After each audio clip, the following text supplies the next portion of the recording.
किसान, बदलते भारत की शान।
माँ,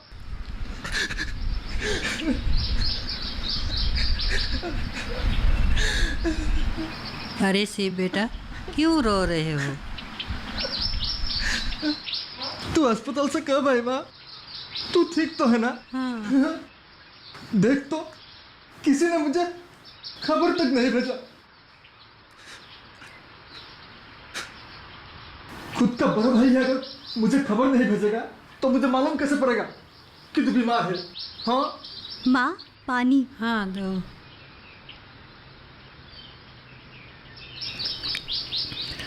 हाँ। अरे बेटा, मैंने ही तेरे बड़े भैया को मना किया था कि तुझे कुछ ना बताए।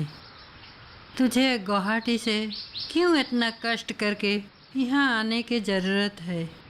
बेटा, मैं अभी बूढ़ी हो गई हूँ। कुछ ना कुछ बीमारी इस उम्र में होता ही रहता है। हाँ शिव, तुम्हारे भैया तुम्हें खबर देने ही वाले थे, पर माँ ने ही मना कर दिया, इसलिए इन्होंने तुम्हें कुछ नहीं बताया। और 2 दिन से माँ की तबीयत में काफ़ी सुधार है।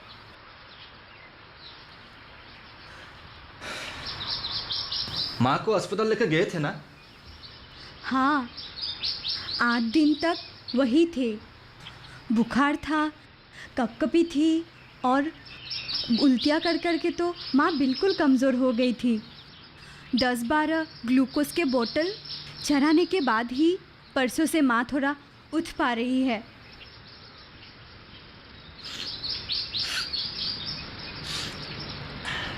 भाभी, वो बैग से गमछा निकाले तो।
भाभी लो।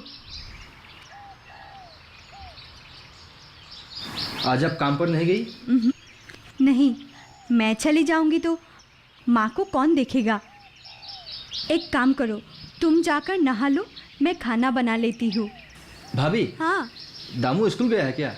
नहीं, उसका स्कूल बंद है। वो गर्मी की छुट्टी चल रही है ना।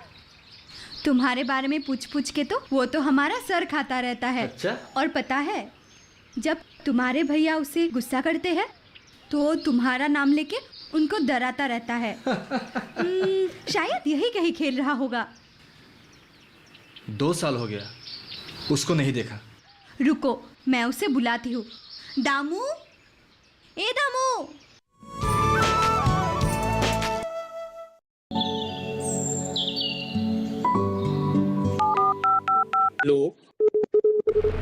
कार्यक्रम के पहले कॉलर जुड़ गए हैं। इस बीच हमारे पास कुछ ईमेल्स भी आए हैं। सवाल पूछिए अपना। कैडेट में जो मकान पैदा करेंगे, इनमें कौन सी सावधानी बरतनी है? गर्म इलाकों के लिए आप HRM 99 इनसे आप कुछ फल ले सकते हैं। जैस्मीन के पेड़ पे जैस्मिन, फल निहाय। उसको पूरी खुली धूप चाहिए। फसल में कीट लगा हो या कोई बीमारी, पशुपालन में हो कोई दिक्कत या चाहिए कोई जानकारी, फोन उठाइए, नंबर मिलाइए और कहें हेलो किसान। सोमवार, बुधवार और शुक्रवार शाम 6 से 7 बजे सिर्फ डीडी किसान पर।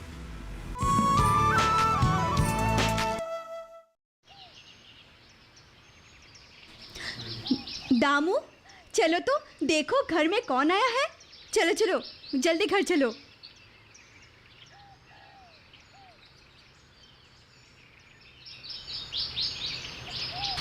दामू, देखो तो कौन आया है। अरे दामू, क्या हुआ, पहचाना नहीं तुमने? तुम जो कहते रहते हो शिव चाचा, यही तो है शिव चाचा। दामू, अरे कितना बड़ा हो गया रे तू। पहचाना नहीं? ये देख तेरे लिए क्या लाया हूँ। ले। लो। अरे ले। अच्छा चल, दोनों फुटबॉल खेलते हैं, कौन पहले गोल करता है, ठीक है? आजा। ये ले ले ले ले मार।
अरे शिव, तू कब आया? क्यों, नहीं आना चाहिए था क्या?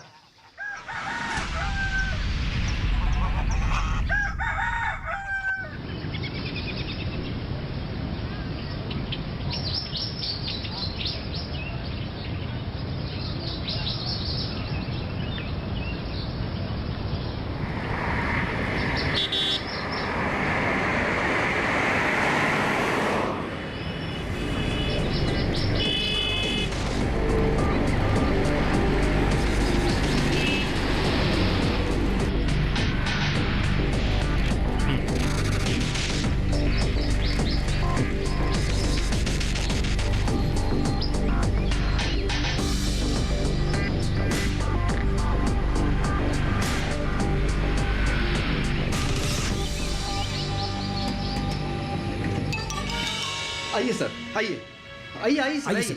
आइए आइए। यही यही वो आदमी, यही। हाँ हाँ यही है वो। ए, चल। अरे मैंने क्या किया? क्या किया? तूने क्या किया? इन दोनों को कहाँ ले जा रहे हो? इन दोनों को मैं हरियाणा लेके जा रहा हूँ। लेकिन आपने तो हमें गुवाहाटी ले जाऊंगा बोला था। चुप कर बुढ़बा। गुवाहाटी हरियाणा पास ही तो है। आजकल हर जगह सब एक जैसा ही है। तुम लोग गवारों को क्या पता? तुम लोगों को काम चाहिए ना? ठीक है, मैं बढ़िया से काम में लगा दूंगा, कसम से। दरोगा साहब थोड़ा इधर आइए तो। क्यों, कहाँ जाना है? जो बोलना है यही बोल। ये क्या बोलेगा? जो बोलना है मैं बोलूंगा। ये एक दलाल है जो मानव तस्करी करता है। शिव, हमारे बागीचा के ना जाने कितने पिछड़े इलाकों से ना जाने कितनी लड़कियों और औरतों को नौकरी का झांसा देकर पता नहीं कहां लेकर गया, भगवान ही जाने। साहब, इसको तुरंत ही गिरफ्तार करके पूछताछ कीजिए, सच सामने आ जाएगा। दारोगा साहब, मैंने कुछ गलत नहीं किया। पूछिए, इन लोगों को पूछिए। मैं इन लोगों को माँ बाप से पूछ के एडवांस देके गाड़ी का भाड़ा, खाना का खर्चा देके गुवाहाटी ले जा रहा हूँ। वहां जाके काम पे लगा दूंगा। मैं तो इन लोगों का मदद ही कर रहा हूँ। और इस बगीचे में क्या है बोलो तो? ना काम ना कमाई। शहर जाएंगे तो अच्छे घर में नौकरानी बनकर रहेंगे तो खाना पीना रहना कपड़ा सब कुछ फ्री, और साथ ही हर महीने का मजदूरी अलग से। घर में बैठकर टीवी देखना, सिनेमा हॉल में सिनेमा देखना। एकदम सच, कसम से। और इससे ज्यादा क्या चाहिए? नौकरानी? लेकिन आपने तो बोला था हमें ऑफिस या बड़े दुकान में नौकरी लगा देंगे और हर महीना 10,000 रुपया तनख्वाह मिलेगा। देखा देखा दरोगा साहब, इस बदमाश का झांसा। अरे ओ बुड़बक, तुम लोग कितने पढ़े लिखे हो जो तुम्हें इतने बड़े बड़े नौकरी मिलेगी हैं? अरे कहीं नौकरानी की नौकरी मिल जाए तो यही बहुत बड़ी बात है। साहब, इन बुड़बक गवारों की बात में मत आइए। इन लोगों को कुछ नहीं मालूम। आजकल के दुनिया में कोई अच्छे काम करने जाए तो हमेशा मुसीबत में पड़ते हैं। चल चल, तुम लोग को घर छोड़ कहता हूँ। चल चल चल। हम तो घर ही जाएंगे, लेकिन तू जाएगा सरकारी ससुराल। और सुन, बुड़बक हम नहीं, बुड़बक तो तू है। हमने तुझे पकड़वाने के लिए ही बुड़बक होने का नाटक किया था। हम 12वीं कक्षा की छात्रा है और शिव भैया के छात्र संगठन के सदस्य है। तेरे खिलाफ इस साकू माथा बगीचा के बहुत सारे लड़कियां और महिलाओं को काम के बहाने बाहर ले जाकर बेचने का बात सुना है। अरे, तुझे रंगे हाथ पकड़ने के लिए ही शिव भाई ने परिकल्पना किया था। दूसरों के खून चूसने वाले कीड़े, तुम लोग नरक में जाओगे। दारोगा साहिब, इसको ले जाइए और पूछताछ कीजिए। और यहाँ के जितने भी महिला युवती को लेके गए थे, उन सभी लोगों को वापस लाने के प्रयास कीजिए। तुम लोगों को तो मैं और ही डालूंगा। चल चल चल। तुम लोगों को छोड़ूंगा नहीं। लाई करूंगा ना। मैं देख लूंगा। सब किसी सच को नहीं छोड़ूंगा। एक को मैं देख लूंगा। चल। आज सब पुलिस को पता है ना, कल तुम लोग को देख लूंगा। सबको मार डालूंगा एक को मैं। चल चल। बड़ा आया था एक नौकरी देने, जब पकड़ा दिया। हमें बुड़बक समझा था। चलो, इस धुरंधर को पकड़ने में आखिर में हम सफल हुए।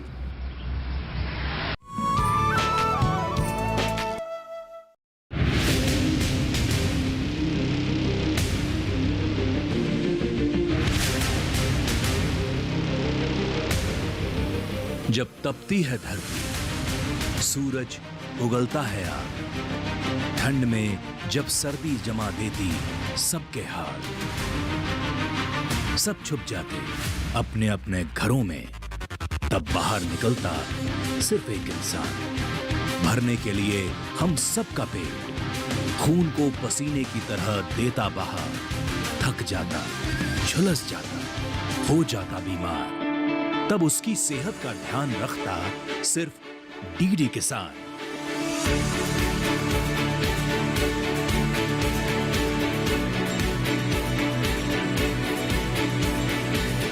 देखिए स्वस्थ किसान शनिवार शाम 6 बजे लाइव, सिर्फ दूरदर्शन किसान चैनल पर।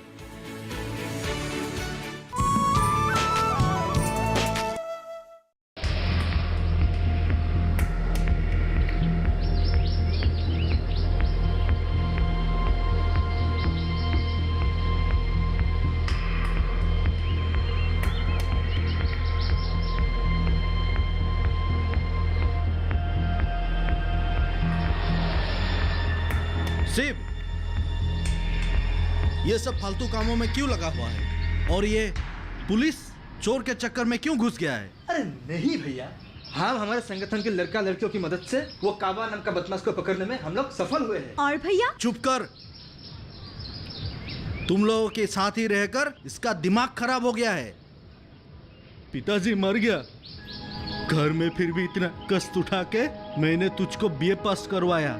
अरे तू तो गुवाहाटी जाके वकील का डिग्री लेने वाला है ना? ये सोच के मैंने खेत का आधी जमीन बेच दिया और पैसा इकट्ठा किया। अरे तू क्यों फालतू के चक्कर में घूम रहा है? जा, तू आज ही गुवाहाटी चला जा और पढ़ लिख के वकील बन। इस बगीचे का लोगों का समस्या कभी दूर नहीं होगा। तू अपना भविष्य देख, और जब तक तू वकील नहीं बनेगा तब तक तू घर वापस मत आना। तुझे माँ की कसम।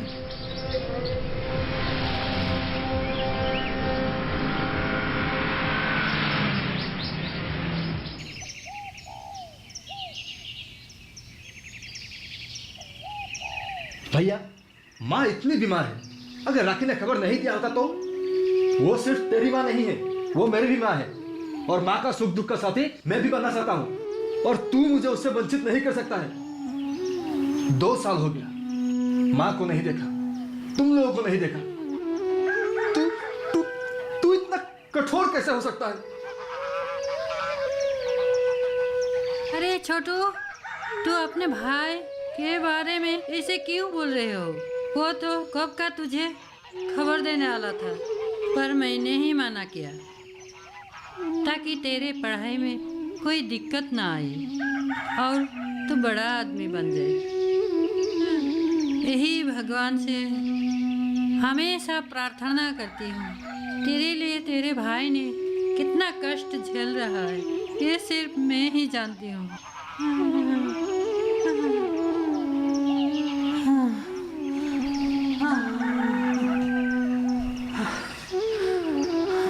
अच्छा चलो, अच्छा तुझे माँ की खबर लेना हो गया ना?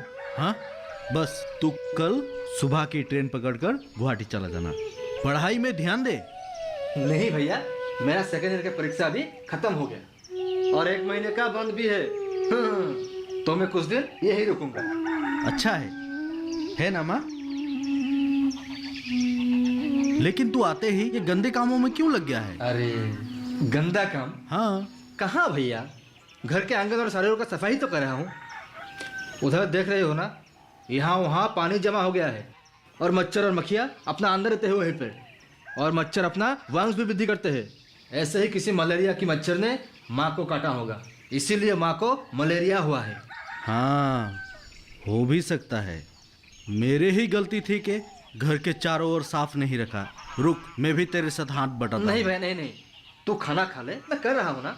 ठीक है। और भैया, माँ तो अभी भी सोने के समय मच्छरदानी नहीं लगाती होगी। मच्छरदानी? अरे क्या बताऊं। नहीं सिर्फ कितना बोला इनको, रात में मच्छरदानी बांध के देता हूँ और सुबह देखो तो खोल के सोई रहती है और कहती है गर्मी ज्यादा है, नींद नहीं आती है। अरे बाबा, मलेरिया बुखार होने के बाद से मच्छरदानी लगा के ही सोती हूँ। अब थोड़ा सुधरी है। इस बार शिक्षा मिल गई, पर क्या करें, हम भी पुराने जमाने के लोग हैं। पहले ये सब कहाँ होता था, पर इस बुखार में दवा और सुई से ही मेरी हालत खराब हो गई है। मैं और कभी भी बिना मच्छरदानी के मैं सोऊंगी नहीं।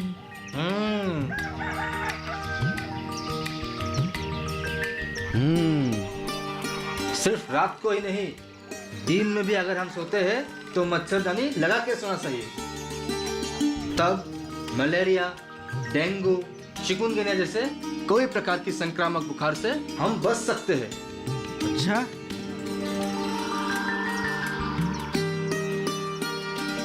बाप रे, मच्छर के काटने से इतनी प्रकार की बुखार होता है लोगों को? ये बात आज ही मालूम हुआ। अरे सुनते हो? जी क्या हुआ? सिप क्या बोल रहा है पता है? हाँ हाँ, इसने मुझे सब समझा दिया है। अरे शिव, तुम जो वो दवा लाके कुछ मच्छरदानी में लगाने की बात की थी ना? हाँ भाभी, भैया तू मुझे अपना साइकिल देना, मैं आज ही सरकारी अस्पताल जाके वो दवा लेके आऊंगा और उसी दवा को घर की हर एक मच्छरदानी में लगाना होगा ताकि हमारे घर में फिर से मच्छर की वजह से कोई संक्रामक बुखार ना हो। राखी, शिव, तुम दोनों एक काम करो, कहीं से जाके थोड़ा सा जहर लाके मुझे और मेरी बेटी को दे दो, नहीं तो ये हमारा खून बेच के खा जाएगा। मैंने महसूस की है कि हमारे बगीचे की मेहनती लोग हफ्ते महीने में थोड़ा बहुत तो कमाता ही है, लेकिन सटीक रूप से संचय नहीं करने की वजह से कड़ी मेहनत से कमाए हुए पैसे का सही देखभाल नहीं हो पाता है। हाँ, आपने सही बोला। पता है, हमारे बगीचे का सभी लोगों का बैंक है। वो ठगबाज महाजन की दुकान। महाजन कितना जमा रखता है, कितना सूद काटता है, कितना लौटाता है, इसका कोई लेखा जोखा ही नहीं।